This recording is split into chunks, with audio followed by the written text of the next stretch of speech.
안녕하세요. 라운 법률TV입니다. 저는 진행을 맡은 최경진. 네, 정영채입니다. 네, 반갑습니다. 정 PD님, 우리 오늘 이 프로그램을 좀 소개해 주시죠. 네, 그동안 계속해서 부정식 변호사님과 사실 제가 둘이서 이렇게 라운 법률TV를 하기도 하고 부정식 변호사님 혼자서 이렇게 촬영도 했었는데요. 너무 시청률이 저조해가지고 저희가 이제 아나운서의 꽃 진짜 저희가 진짜 이 모시느라 너무 힘들었습니다. 네, 최경진 아나운서를 저희가 모셔가지고 드디어 이제 본격적으로 이제 부정식 변호사님 이 라운 TV를 이제 함께 해보려고 하는데요. 상가 오피스텔 재건축에서 모든 궁금증을 이제 속 시원하게 풀어드리는 그런 코너 부정식 변호사의 상가 오피스텔 재건축 114입니다. 네, 사실 저한테는 조금 생소한 분야이기는 하지만 제가 생각해보니까 제가 오늘 아침에 오피스텔에서 일어나서 가장 먼저 들린 곳이 커피를 사려고 상가에 들렸더라고요. 이렇게 우리의 실생활에 가장 밀접한 장소가 또 상가, 오피스텔이기도 하기 때문에 저도 이제 조금 더 관심을 가지고 한번 진행을 해볼까 합니다. 네, 맞습니다. 그동안 이제 사실은 부정식 변호사 TV를 통해서도 꾸준히 집합 건물 분쟁에 대한 궁금증을 조금 더 알기 쉽고 정확하게 풀어주시고 계속 계시는데요. 이 부정식 변호사님께서 이렇게 이야기해 주시는 상가 오피스텔 재건축에 대한 것들은 사실 어느 곳에서 다른 곳에서 들을 수 없는 네. 그런 곳인데요. 이번 이 코너를 통해서 더 유용한 정보와 다양한 궁금증에 대한 것들에 대한 답변을 많이 이렇게 준비해 주셨다고 합니다. 네, 그렇죠? 변호사님? 네, 오늘 부정식 변호사님 나와 계신데요. 네, 안녕하십니까. 반갑습니다. 여러분들과 함께 짧은 시간이지만 소중한 시간 나눴으면 좋겠습니다. 네, 집합건물 분쟁 114라는 책도 이번에 새롭게 내셨어요. 좀 소개해 주시죠. 네, 이번에 제가 낸 집합건물 분쟁 114 이 책은 사실 신간은 아니고요. 제가 2013년도부터 책을 이제 첫 판을 내왔었습니다. 그러다가 법이 개정되고 또 판례가 늘어나면서 열 차례에 걸쳐서 개정을 했었습니다. 그러다가 작년이죠. 2020년도에 집합건물법이 개정되어서 이 개정된 법이 2021년 2월 5일부터 시행됩니다. 여기에 맞춰서 제가 개정 집합건물법을 반영해서 새롭게 신간을 내게 된 것입니다. 아울러서 여기에 판례가 한 3년치가 추가됐어요. 그래서 여러분들께 더욱더 유익한 정보를 드리기 위해서 이 책을 내게 되었습니다. 네, 아무래도 또 집합건물 분쟁 114 개정판으로 나왔기 때문에 많은 분들이 또 큰 도움을 받으실 거라고 기대가 되고요. 또 많이 애용해 주시기 바랍니다. 네, 정 PD님 혹시 이 책 받아보셨나요? 네, 저는 늘 이렇게 나오자마자 따끈따끈한 걸로 하나씩 받아보는데요. 이전 이제 3판보다 훨씬 더 책이 좀 더 고급지게 이제 하드커버로 나오기도 했고 그리고 내용이 좀 더 많이 네. 늘어났습니다. 아, 네. 그러면 오늘 저희가 이제 부정식 변호사의 상가 오피스텔 114 첫 시간으로 어떤 것을 준비했는지 한번 알아보도록 하겠는데요. 무엇보다 저처럼 이 분야에 대해서 정말 생소한 분에게 유익한 시간이 될 것 같은 게 상가 오피스텔 114 기본적인 개념부터 절차까지 오늘 한번 알아보도록 하겠습니다. 네, 4가지 주제로 준비했다고 하는데 그 주제 먼저 소개해 주시죠. 네, 먼저 첫 번째는 집합 건물 재건축, 즉 상가 재건축과 오피스텔 재건축의 전망, 이 부분이 굉장히 또 사람들이 지금 궁금해할 부분이라고 생각이 되고요.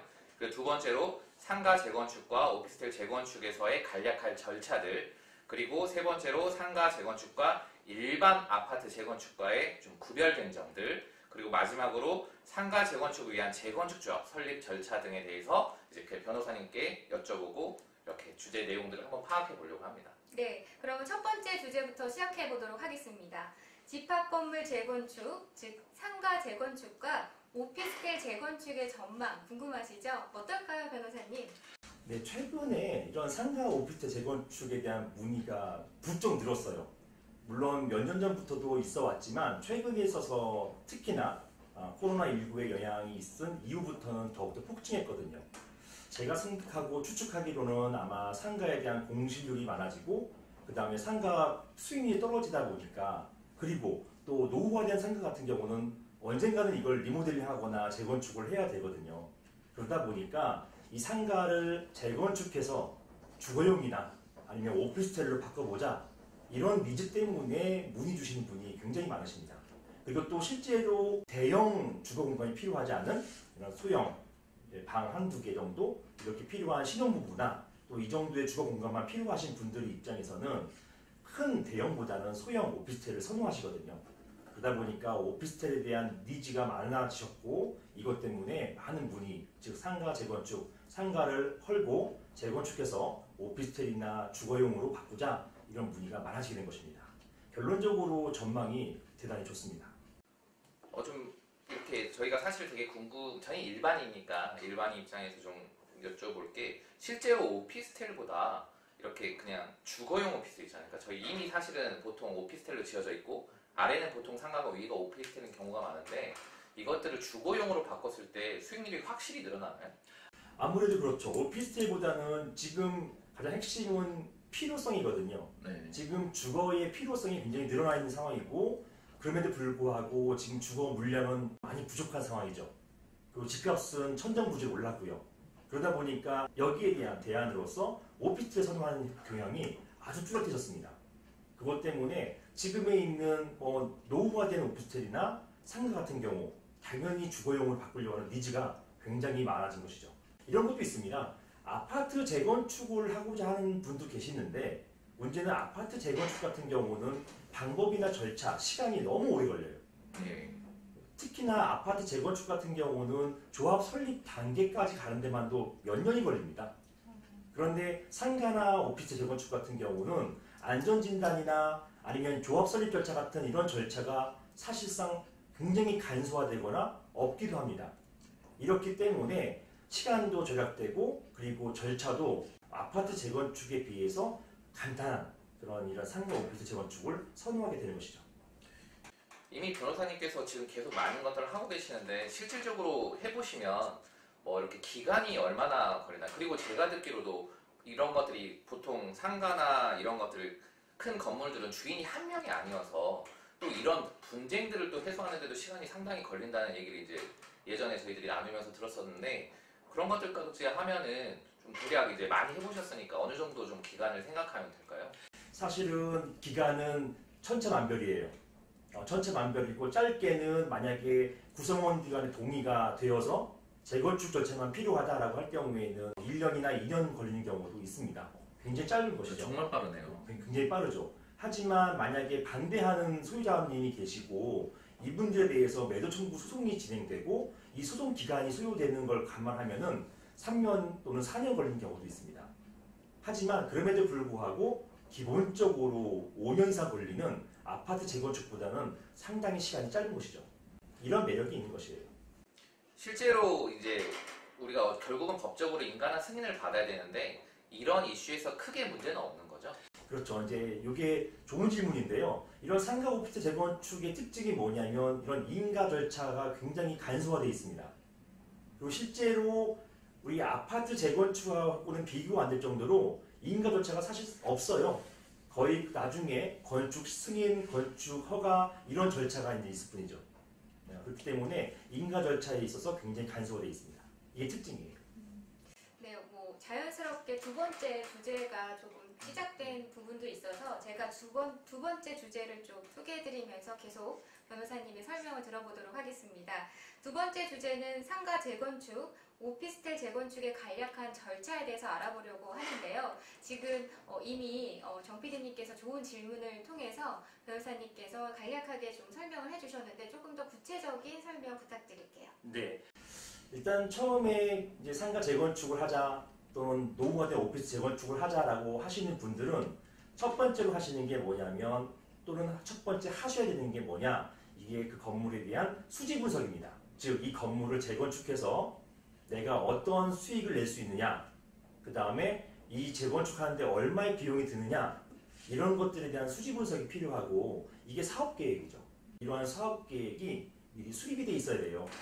그래서 이것 때문에 건축비가 얼마며 토지대가 얼마며 그 다음에 분양의 전망 이런 것들 이런 것도 고려해야 되고 그 다음에 내가 내 소유권을 내놓고 새로운 건물로 가져올 수 있는지 이런 것들 추가 분담금이 얼마인지 이런 것들에 대해서 다 논의가 되어야 돼요. 그리고 실제로 이 재건축으로 인해서 내가 손해를 입는지 이익을 얻는지 따져보기 위해서는 또 비례율이 필요하거든요. 비례율도 따져볼 필요가 있는 것이고 그 다음에 내 건물 가치가 얼마인지를 따지기 위해서 감정평가도 필요한 것이고 이런 절차들이 사실은 필요합니다. 이렇게 돼서 이 사업, 이 재건축 사업에 있어서의 수지 분석 이걸 파악하는 게 필요하고요. 이게 개별적으로 하기가 어려우세요. 이것 때문에 자문도 저에게 주시는 것입니다. 그럼 저희가 이런 것에 대한 수지 분석도 해드립니다. 자, 이렇게 해서 사업 시행 계획이 완성이 됐어요. 이런 상태에서는 이제는 이 사업을 추진하고자 하는 이런 주체를 만들어야 됩니다. 근데 이게 실무에서 많이 오해하시는 게 집합 건물에는 관리단이 있잖아요. 그래서 이 관리단이 이러한 재건축 사업을 수행하면 안 되느냐, 재건축 사업 주체로서 관리단으로 하면 안 되느냐 이런 질문들이 많이 주시거든요. 굉장히 곤란합니다. 가능은 하지만 굉장히 어려움이 있을 거예요. 그렇기 때문에 일반적으로는 재건축 조합을 만들려고 하세요. 명칭은 상관이 없습니다. 재건축 조합 또는 재건축위원회, 재건축 추진위원회 이런 등등의 명칭은 상관없고 별도의 관리단과 별도의 이런 사업 주체를 만드는데요. 이 사업 주체, 예를 들어서 재건축 조합이라고 할게요. 이 재건축 조합은 아파트 재건축 조합과는 달리 관할 관청에 인가가 필요 없습니다. 그냥 임의단체예요. 우리가 만드는 거거든요. 만들 때 필요한 것, 정관을 작성, 거기에 조합의 어떤 규약이죠. 정관을 작성하고 그 다음에 임원을 선임하고 그 조합의 조합장이나 이사, 감사, 대의원 이런 임원을 선정하고 그리고 창립총회를 개최해가지고 단체를 만드는 겁니다. 이러한 단체 설립행위가 있은 이후에 그 다음에 고유로증을 받아가지고 이게 국가로부터 공인받는 이런 단체가 되는 것이죠. 이 절차가 있으면 이제 재건축 조합, 즉 사업 주체가 구성되는 거예요. 이러한 사업 주체가 구성되면은 이런 사업 주체가 재건축 결의를 받습니다. 이 재건축 결의는 집합건물법이라고 하는 법에 따르는데요. 이 집합건물법에 따라서 재건축 결의를 받아서 전체 구분 소유자의 80%와 전체 지분의 80%, 이게 어떤 분은 75%, 어떤 분은 95%라고 오해하시는 분이 계시는데요. 80%입니다. 집합건물법 제47조에 80%라고 되어 있기 때문에 구분 소유자 수와 전체 지분의 80%의 동의를 얻어서 재건축이 이제 가능하게 되는 것이에요. 이렇게 이러한 요건을 충족시키면 재건축이 가능하고요. 여기에서 재건축 미동의자가 있을 거 아닙니까? 이런 미동의자에 대해서 이제 매도 청구 소송을 제기하게 됩니다.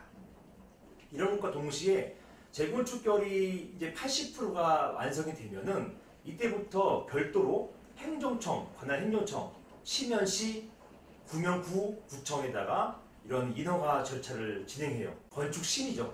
이런 건축심의, 이런 건축허가, 이런 인허가 절차를 진행하게 되는 것입니다.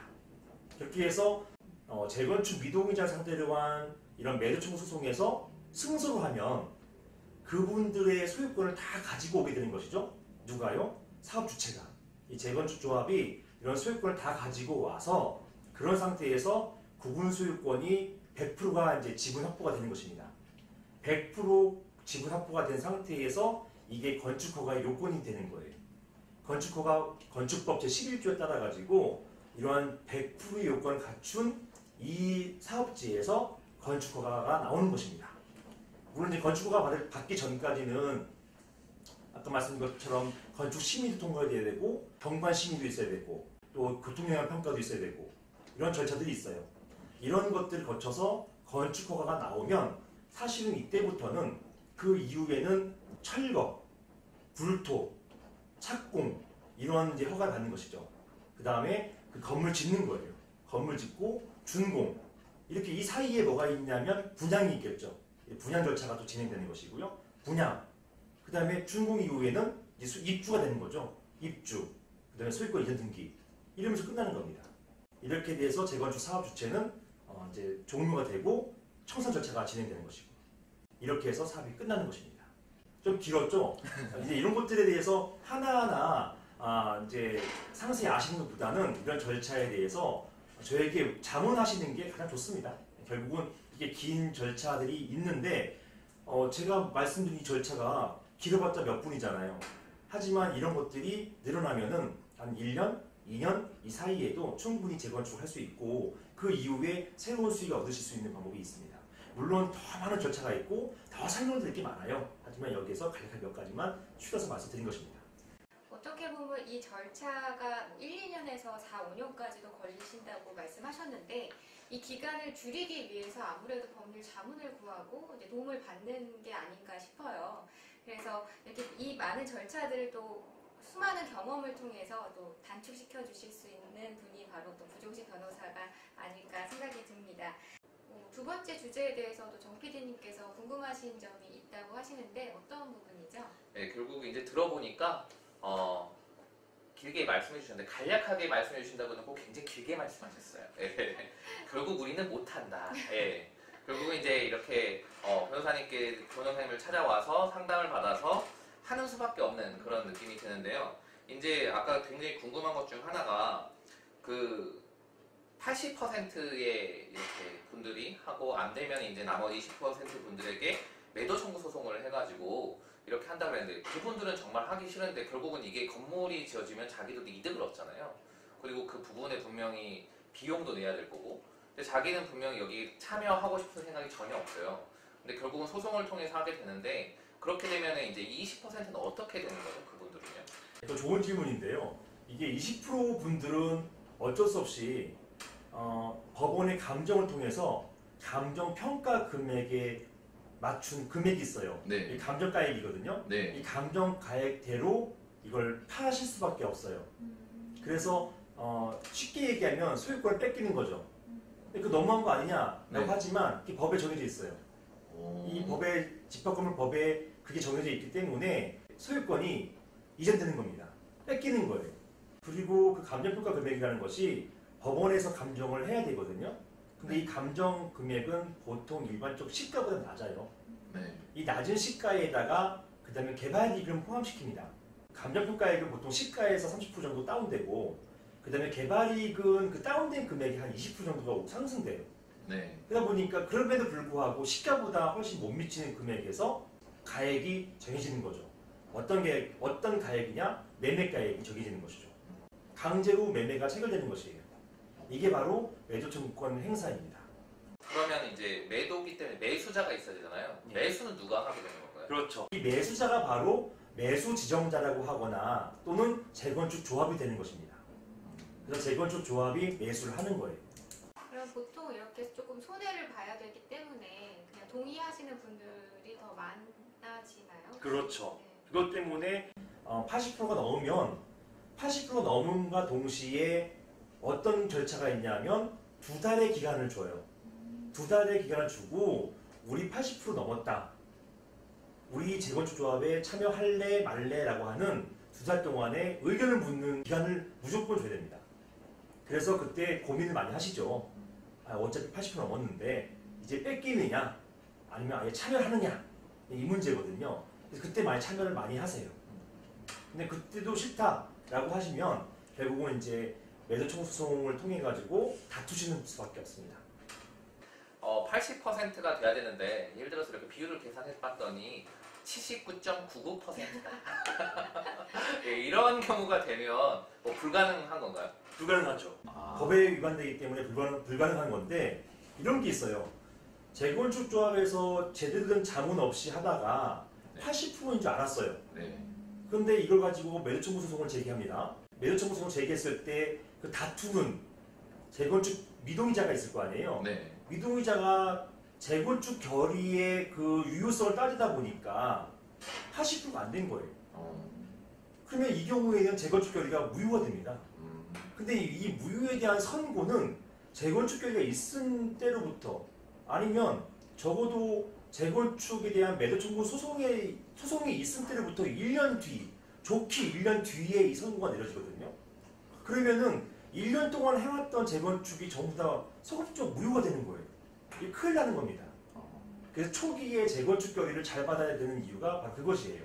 그러니까 말씀하신 것처럼 질문 주신 것처럼 뭐 79% 정도 돼서 80%가 못 맞췄다. 이 경우에는 넉넉하게 맞출 때까지 기다렸다가 재건축 결의가 완성됐다고 공표해야 되는 것입니다. 그리고 이제 가장 중요한 부분 중 하나는 결국은 사업 기획이나 이런 부분에 있어서 결국은 이제 비용을 마련하고 돈을 결국은 이 조합이 얼마나 갖고 있지 않게 되면 아까 말한 것처럼 20%를 매수를 해야 되는데 그런 비용이 없을 경우는 결국은 이거를 못하게 되는 거 아닌가요? 근데 여기에 대해서 사실은 지금 금융 기술이 많이 발전이 되어 있습니다. 그래서 초기에 재건축 결의가 완성됐을 때 보통 브릿지 자금이 온다고 해요. 브릿지 자금 대출도 가능하고 그 다음에 매도 청구권 행사가 끝나서 소유권이 100% 됐을 때 그때는 보면 PF가 일어나죠. PF 자금이 일어나고 네. 그래서 자금들은 원활하게 순환될 수가 있습니다. 그러면 세 번째 주제로 좀 넘어가 볼 텐데요. 사실 저도 이 부분이 가장 궁금했던 부분이기도 해서 우리 정 PD님께서 세 번째 주제 한번 읽어주시죠. 네, 세 번째 주제는 아까 말씀드렸다시피 상가 재건축과 일반 아파트 재건축의 다른 점. 네, 많이 다들 궁금해하실 것 같은데요. 거기에 대해서 한번 우리 변호사님께서 시원하게 또 한번 얘기해 주시죠. 네, 이 부분에 대해서 제가 제 블로그나 다른 유튜브 채널을 통해서 많이 말씀을 드려본 적이 있었어요. 이게 아파트 재건축에 비해서 이거 상가 오피스 재건축의 가장 큰 매력이라고 한다는 것은 먼저 관련된 법이 다르고 이 다른 법에 따라 가지고 재건축을 이행하는 절차가 굉장히 다름과 동시에 간소화되어 있습니다. 그리고 특징은 뭐냐면 아파트는 주택이잖아요. 주택이다 보니까 이 관의 통제, 감독이 많습니다. 그런데 상가 오피스텔은 아직까지는 이런 주택처럼 관리 감독, 이런 감독이나 통제가 없어요. 덜하거나요. 그렇기 때문에 이런 아파트 재건축 같은 경우는 초기에 재건축 추진위원회 설립 절차, 그 다음에 조합 설립 절차, 이런 절차에 이르기까지 굉장히 많이 통제가 있습니다. 감독이 있고요. 그리고 이 단계까지 가는 게 쉽지가 않아요. 많은 이해관계가 있어야 되는 것이고요. 그리고 실제로 이 단계에서는 제3자의 조력 자체가 불가능합니다.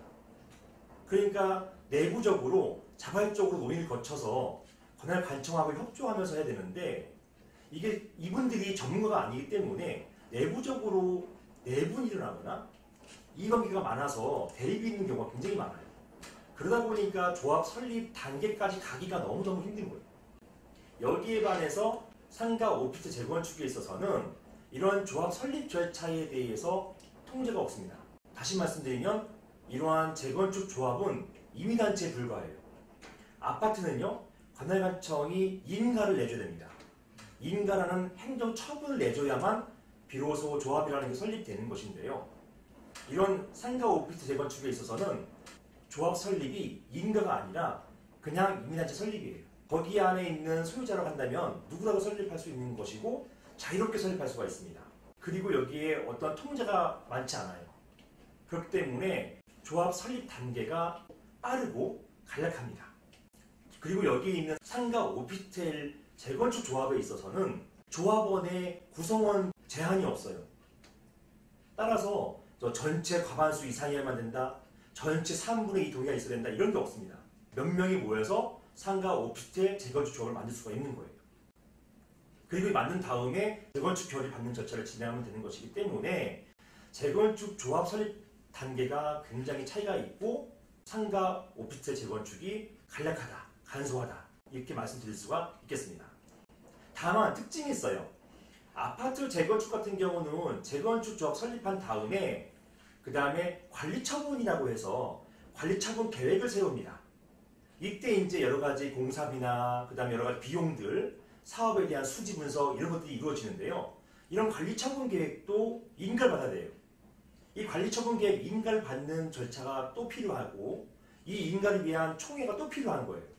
이런 여러 가지 절차가 있죠. 필요하죠. 하지만 상가 오피스 재건축에 있어서는 이러한 인가 절차, 이런 관리처분 계획을 세우는 절차가 재건축 결의 받는 절차예요. 이런 재건축 결의를 받는데 이 재건축 결의에 대한 인가 절차는 없어요. 그리고 이런 재건축 결의를 80% 이상 받아서 적법하게 받으면 사업을 추진할 수가 있게 되는 겁니다. 근데 문제는 이거예요. 아파트 재건축 같은 경우는 조합 설립 이후에 관리처분 계획을 세우고 여기에 대한 인가를 받으면 그 이후부터는 사업이 순조롭게 추진이 되거든요. 그런데 상가 오피스 재건축 같은 경우는 이러한 인가 절차가 없기 때문에 그래서 재건축 결의를 했는데 나중에 이 재건축 결의가 소송을 통해서 무효화됩니다. 이 무효가 되면 1, 2년 동안 진행되어 온 재건축, 상가, 오피스텔 재건축이 서극적으로 무효화될 수가 있어요. 이런 큰 위험이 있습니다.